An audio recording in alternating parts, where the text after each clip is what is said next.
Voice of Indonesia. Dari Indonesia untuk dunia. Voice of Indonesia dari Indonesia untuk dunia. Pendengar, berjumpa kembali dalam Halo Diaspora. Yang mana untuk edisi kali ini Halo Diaspora akan berbincang-bincang bersama dengan Ibu Renu Lubis selaku pemilik restoran Indonesia di Belanda. Ketika kita sedang berkunjung ke negara orang gitu ya, apalagi dalam jangka waktu yang cukup lama, yang paling dirindukan biasanya adalah makanan Indonesia. Nah, kalau Anda di Belanda nih boleh juga nih, kalau sudah kangen dengan makanan Indonesia, kita bisa berkunjung ke salah satu restoran milik Ibu Renu Lubis yang sudah bergabung bersama dengan Voice of Indonesia. Langsung saja saya sapa. Halo Ibu Renu, apa kabar? Kabar baik, salam 24 jam Mbak, salam diaspora dari Belanda. Selamat pagi. Selamat pagi waktu Jakarta. Kalau di Belanda jam berapa ini Bu? Jam 8 ya. Jam 8 ini ya? Jam 8 pagi. Jam 8 pagi ya. Oke, baik. Terima kasih nih pagi-pagi sudah meluangkan waktunya untuk Voice of Indonesia, Bu Renu. Ibu Renu, sebelum kita ngobrolin tentang restorannya Bu Renu, ini Bu Renu di Belanda sudah berapa lama nih Bu Renu? Wah, saya udah lama sekali Mbak, udah lebih dari 40 tahun sejak kecil di Belanda. Jadi memang dari kecil ayah almarhum, ibu menikah lagi sama orang Belanda. Jadi ya kita semua waktu itu diboyong ya ke Belanda. Gitu. Jadi memang tinggalnya di Belanda ya, justru ke Indonesianya ya sesekali aja gitu ya? Iya, malah Indonesianya untuk apa ya? Untuk liburan ya, Mbak. Tapi meskipun demikian bahasa Indonesianya ya tetap lancar banget ya Bu Renu ya, karena memang di sehari-hari memang dibiasakan berbahasa Indonesia gitu ya. Iya, dan tapi mungkin juga semakin kita menjadi tua juga keindonesiaannya malah lebih keluar ya Mbak. Dari kalau mungkin masih muda kita ya cuek aja gitu ya. Tapi semakin tua malah ingin back to the roots lah bilangnya. Akan ada kerinduan akan akar kita gitu, justru semakin menguat gitu ya. Iya betul, malah apalagi sudah berkeluarga, ingin mengasih budaya Indonesia, menurunkan budaya Indonesia ke anak-anak. Jadi memang makin tua ya makin Indonesia malah. Oke, luar biasa. Tapi ini termasuk untuk makanan-makanan, karena Bu Renu sendiri kan nggak tinggal di Indonesia ya, tapi untuk makanan-makanan Indonesia ini memang masih disajikan gitu ya setiap waktu. Maksudnya memang masaknya ya makanan Indonesia gitu ya dari kecil ya. Iya, dari kecil memang Indonesia, dan apalagi kami kan sekarang berbisnis kuliner Indonesia ya. Memang jadi setiap hari makanan Indonesia. Oh, nah ini Bu Renu, bisnis kulinernya ini sudah sejak kapan Bu? Saya sejak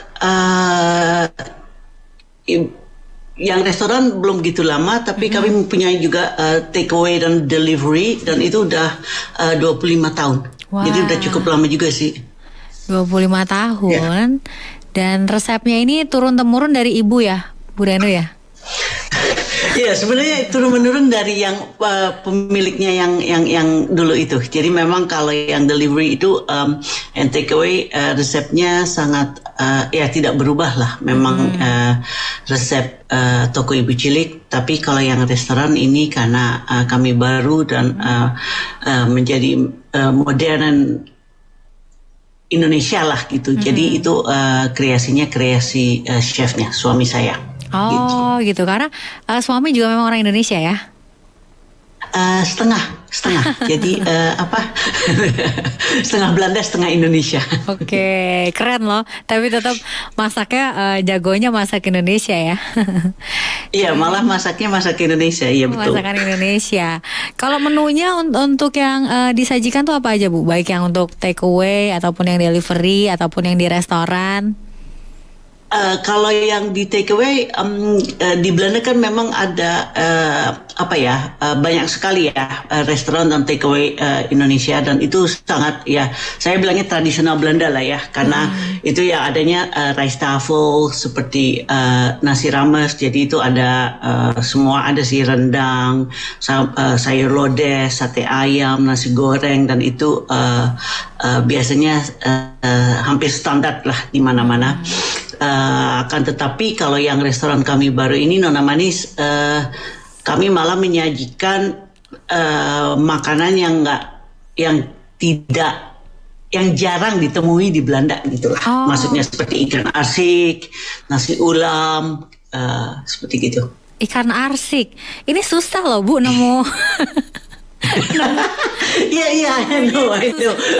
Karena tapi sekarang Belanda itu kan sebenarnya gimana ya? Belanda kan sebenarnya di luar Indonesia, Belanda tuh kalau mengenai kuliner negara kedua ya. Yeah. Itulah negara di luar Indonesia yang tentang makanan Indonesia, kuliner Indonesia adalah Belanda. Karena kami di Belanda ini ada sekitar 420 restoran dan takeaway dan segala-galanya toko Indonesia. Jadi memang semua rempah-rempah dan bumbu-bumbu udah bisa didapatkan gitu loh di Belanda, dan begitu juga dengan andaliman. Jadi itu baru masuk salah satu, dan karena itu mungkin juga karena nama saya Lubis atau gimana, jadi kan inginnya juga ada sesuatu ya yang tidak dikenal, ingin mengenalkan masyarakat Belanda dengan yang baru ya. Antara lain di menu adalah ikan arsik.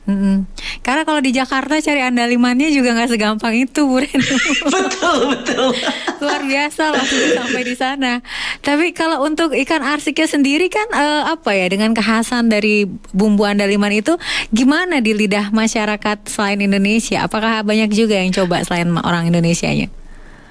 Malah yang ingin coba banyak kan orang Belandanya, karena mereka tuh tertarik, karena kan kita juga menceritakan ya gitu. Kalau Nona Manis ini the story behind gitu, jadi kami tidak menyajikan rice tafel atau nasi rames, tapi seperti bistro, fine dining, in course.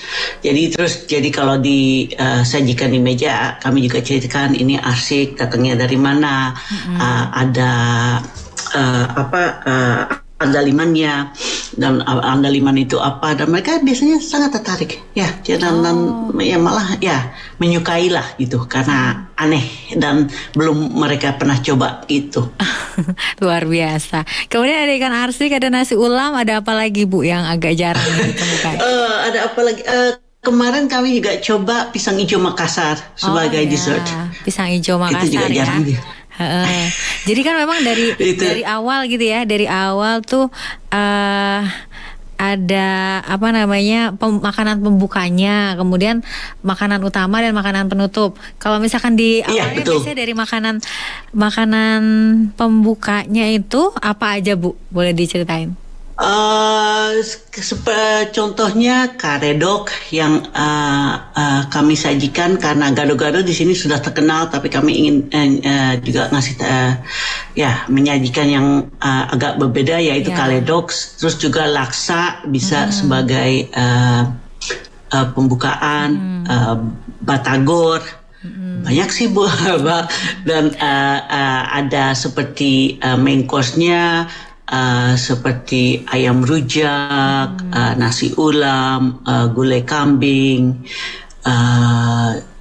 tapi juga ada, kita bilangnya antara main course dan kalau mereka mengambil 4 course kan juga ada ikannya, jadi ikan asik, ikan pajri, acar kuning, seperti gitu-gitu.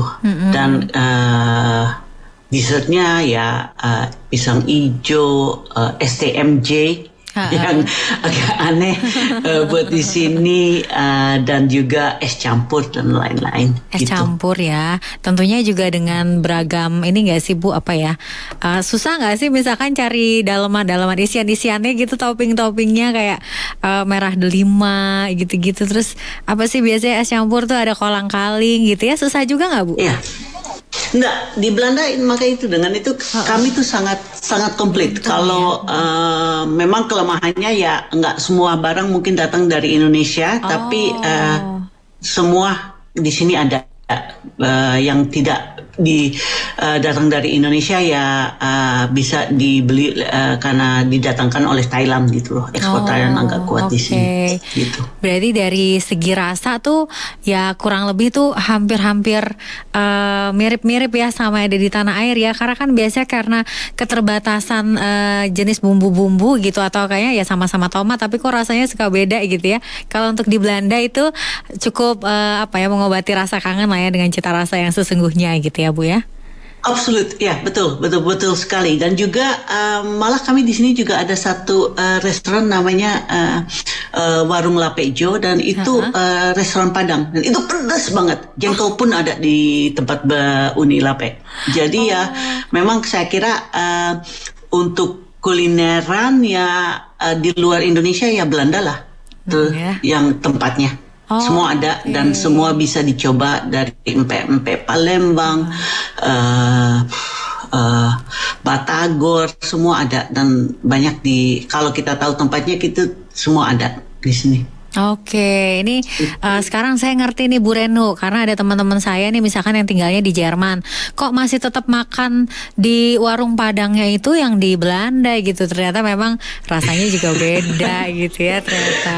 Iya, memang sangat-sangat ya, karena ya banyak yang dari negara-negara lingkungan Belanda gitu loh, di sebelah-sebelah Belanda seperti Jerman, Belgia, maupun dari Inggris, itu pada datangnya ya pada memang ke Belanda, dan biasanya juga ngambil bumbu-bumbu dari sini karena di sini tempatnya lah di Belanda untuk kuliner Indonesia.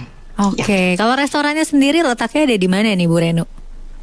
Ini saya di Leiden, di sekitar Leiden. Jadi yang the takeaway delivery di Leiden sudah 25 tahun, dan sebenarnya deliverynya sudah lebih 37 tahun. Jadi waktu itu yang kami yang ngambil oper alih, dan restorannya itu di dekat Leiden, di Oostgeest namanya. Oke.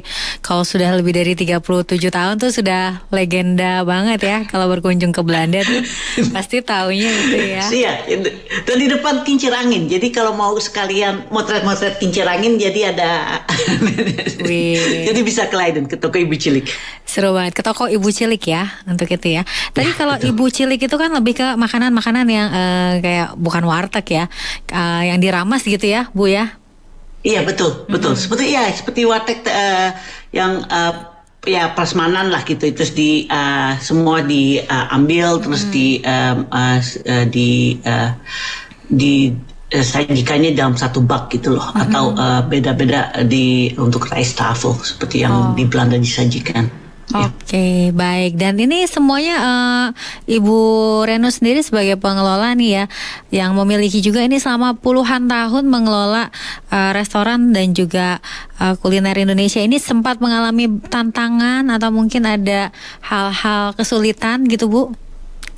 Ya pastilah ya, itu kan namanya pengusaha ya. Kita kalau berusaha pasti ada tantangannya. Dan untuk Ibu Cilik ya itu pada saat sebelum COVID itu dibangun sebuah tempat parkir garasi yang terbesar di Belanda, dan kami jadi waktu itu tertutup Mbak untuk lebih dari 30 bulan. Jadi itu cukup lama, dan itu hampir ya kita juga memikir ya apakah kita harus jual ataukah kita ambil profesi lain dan gimana. Tapi alhamdulillah sesudah itu karena itu kami wajib untuk delivery. Karena orang-orang tidak bisa datang lagi ke tempat kami karena daerah itu sangat susah untuk didatangkan dengan mobil atau sepeda atau gimana. Jadi kami mengambil keputusan untuk delivery, dan sekitar setahun sesudah kami adakan delivery datang COVID, malah jadi blessing buat kita karena waktu itu toko-toko semua tutup tapi takeaway dan delivery boleh tetap jalan, Mbak. Jadi kita waktu itu malah berkembang dan sampai sekarang alhamdulillah masih tetap tetap berkembang gitu. Oke, seru banget. Paling jauh nganternya kemana sih Bu? Atau pernah sampai ke apa ya, yang dalam bentuk frozen gitu sampai ke negara lain gitu, pernah gak sih? Nah kita frozen enggak, kalau sehari-hari sekitar 5 kilometer. Tapi kalau catering ya di mana-mana sih. Kalau mau, kami pun pernah itu dengan acara diaspora ya, dalam rangka diaspora waktu itu pun pernah masak dengan beberapa chef, mengumpulkan beberapa chef ke Portugal pada saat Pak SBY ada di sana. Jadi memang macam-macam sih. Itu sangat menarik juga. Seru ya. Oke. Iya, seru. Oke. Bu Reno sendiri ikutan masak juga ya pastinya ya? Saya jago incip, Mbak. Itu yang paling profesi yang paling enak ya Bu ya, bagian icip-icipnya ya. Iya, soalnya kalau ada dua yang masak kadang-kadang suka ya bertengkar lah ya. Suami bilang gini, saya bilang gini, jadi saya yang incip dan berkomentar lah gitu lah. Itu yang paling aman kayaknya. Oke, nah ini saya mau bacain komentar dari Instagram juga nih, ada yang komen dari Ibu Loli Lolai katanya. Saya kenal Ibu Renu dan sudah datang ke restorannya. Wah, sudah ada yang komen di Instagram Indonesia. Baik, nah ini Bu, kalau untuk perbandingan dari yang mesen atau pengunjungnya memang kebanyakan masyarakat Indonesia ya Bu ya? Enggak juga sih, ada masyarakat Indonesianya, tapi juga karena kami udah di Leiden udah agak cukup lama ya.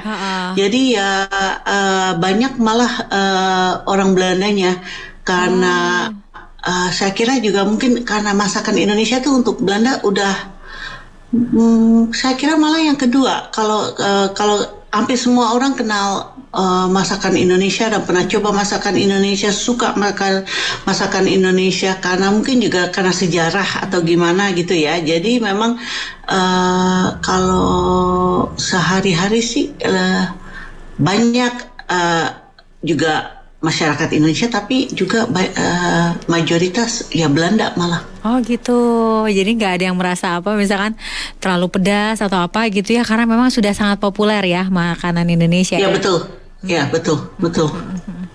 Waduh. Jadi nggak ada apa Bu? Gimana? Ya, jadi malah kadang-kadang kita tuh suka heran karena di toko Ibu Cilik kami menjual balado terong dan itu yang paling pedas di makanan. Tapi banyak malah Belanda yang beli gitu loh. Jadi kayaknya kayak kita melatih lidah orang Belanda lah gitu ya untuk makan pedas gitu.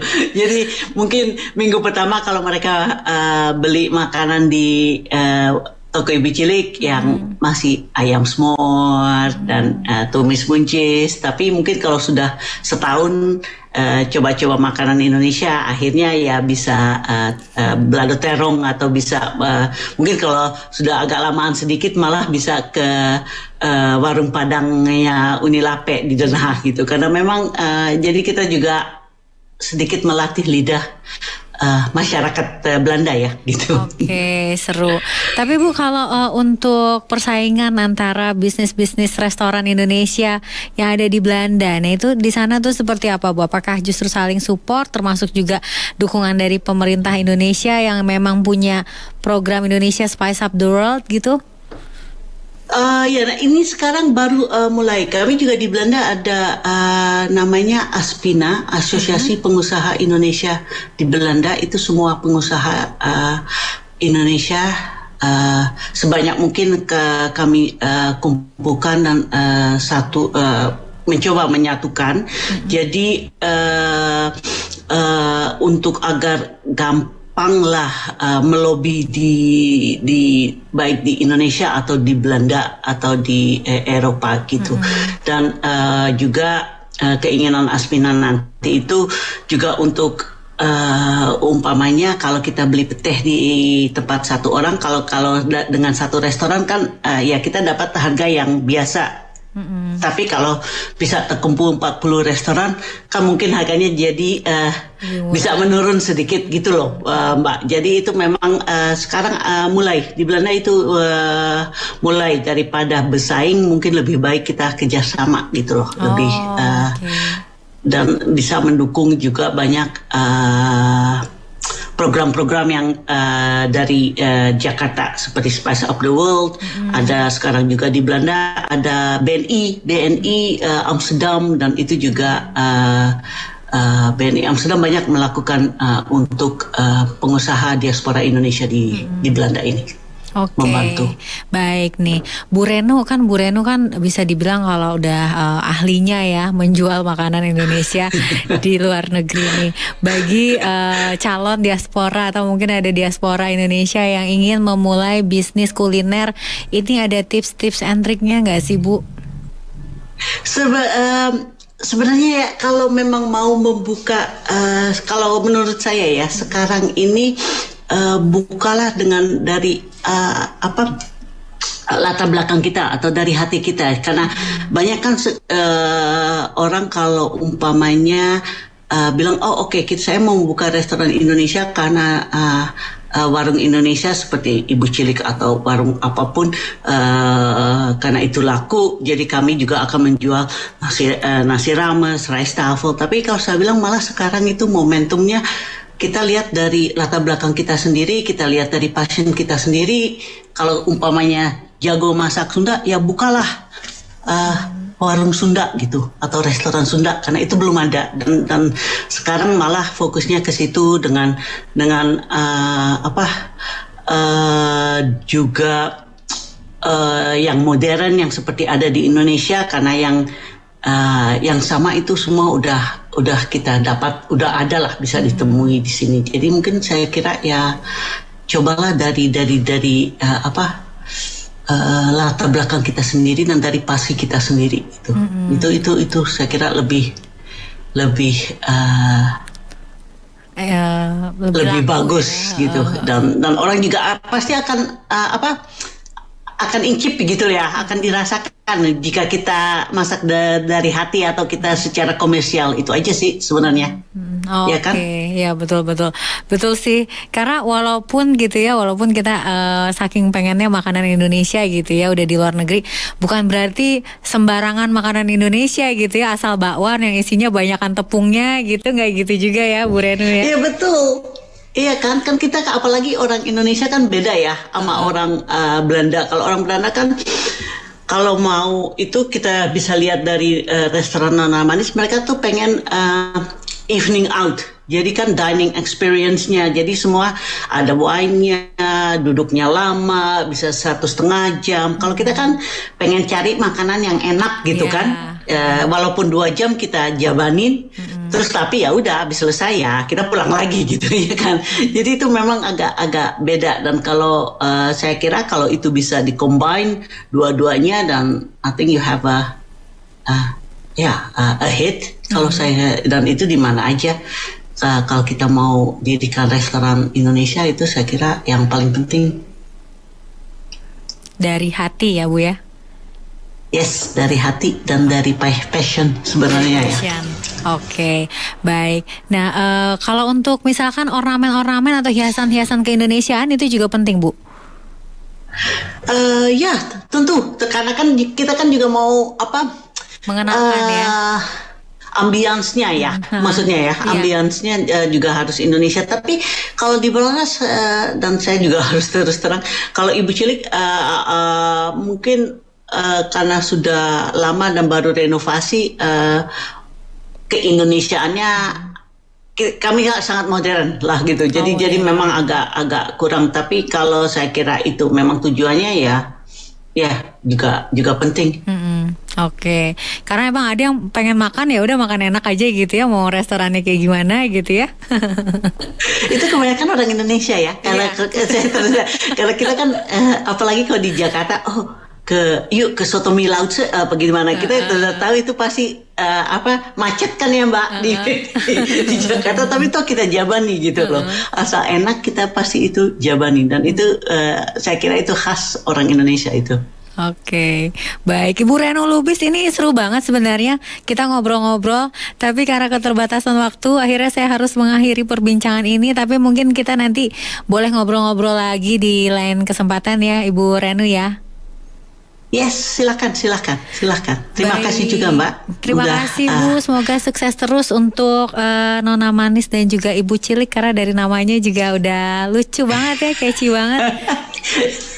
Iya, Ibu Cilik yang pertama, jadi setelah berapa tahun mempunyai Nona Manis generasi baru dengan konsep baru. Itu sih Oke, sebenarnya semuanya ceritanya. perempuan-perempuan ya. Ya malah anak laki saya malah bilang ya kalau buka yang ketiga Mom harus ada laki-lakinya. Saya bilang oke.